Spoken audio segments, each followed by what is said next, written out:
और एक बड़ी खबर आ रही है, गुजरात एटीएस ने आईएसआई के लिए जासूसी करने के नेटवर्क का भंडाफोड़ किया है। एटीएस ने हनी ट्रैप मामले में एक आरोपी को गिरफ्तार किया। गिरफ्तार आदमी पर पाकिस्तान को जानकारी देने का आरोप है। बताया गया कि बीएसएफ से जुड़ी कई अहम जानकारियां उसने पाकिस्तान भेजी थी। फिलहाल गिरफ्तार आरोपी से पूछताछ की जा रही है।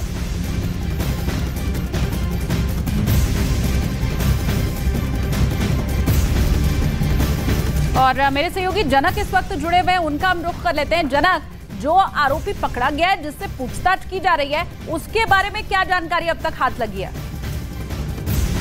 नामना शख्स है जिसको गुजरात एटीएस ने गिरफ्तार किया है। दरअसल कुछ दिन पहले ये जानकारी मिली थी कि नीलेश वालिया क्लास 4 कर्मचारी है और जो बीएसएफ का जो कॉन्ट्रैक्ट बेस पर जो काम करते हैं लोग, जो पीडब्ल्यूडी डिपार्टमेंट में जो वर्किंग वेयरहाउस डिपार्टमेंट होता है उसके अंदर काम करते हैं, उसमें वो काम कर रहा था लंबे समय से और वो उसको संदिग्ध लग रहा था। उसके बाद टैप रखी गई थी, उसमें वो फंसा। दरअसल अदिति नाम की एक फेसबुक प्रोफाइल से वो संपर्क में आया जबकि वो आईएसआई द्वारा संचालित थी और वो हनी ट्रैप का शिकार हुआ। धीरे धीरे उसने यहाँ की जो स्ट्रेटेजिक लोकेशन और कई चीजें थी, फोटोग्राफ से लेके जो अहम जानकारियां थी, वो उसने यहाँ से पाकिस्तान पहुंचाई है। एफएसएल रिपोर्ट में जब उसके मोबाइल को भेजा गया तब ये खुलासा हुआ है। उसके साथ में जब उसके बैंक अकाउंट्स जब मिलाए गए तब पता चला कि पाकिस्तान से जो हवाला के जरिए पैसे आए वो भी उसके अकाउंट में उसकी एंट्री दिख रही है। यानी बहुत अहम जो गुप्त चीज जानकारी के साथ साथ अहम स्ट्रेटेजिक लोकेशन थे उसकी जानकारी भी उसने पाकिस्तान पहुंचाई और लंबे समय से आईएसआई के लिए काम कर रहा जारी है, पूछताछ की जा रही है। बहुत शुक्रिया जनक इस तमाम जानकारी के लिए। एक अनोखी खुशबू ब्लैकस्टोन अगरबत्ती।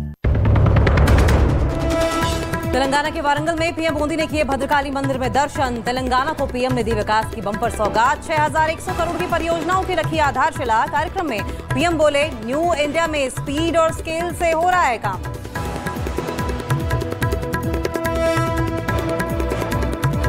केसीआर सरकार यानी सबसे भ्रष्ट सरकार। पश्चिम बंगाल पंचायत चुनाव हिंसा में आज 11 की मौत का दावा। बीजेपी ने 4 बीजेपी कार्यकर्ताओं की हत्या का लगाया टीएमसी पर आरोप। बांकुरा, मालदा, मुर्शिदाबाद और नॉर्थ 24 परगना में हिंसक झड़प के बाद बीजेपी ने साधा निशाना टीएमसी पर। लोकतंत्र की हत्या का लगाया आरोप। जो कुछ पश्चिम बंगाल की सरकार कर रही है वो लोकतंत्र को किस प्रकार से सत्ता का दुरुपयोग ही नहीं, सीधे हिंसा के द्वारा प्रभावित करना।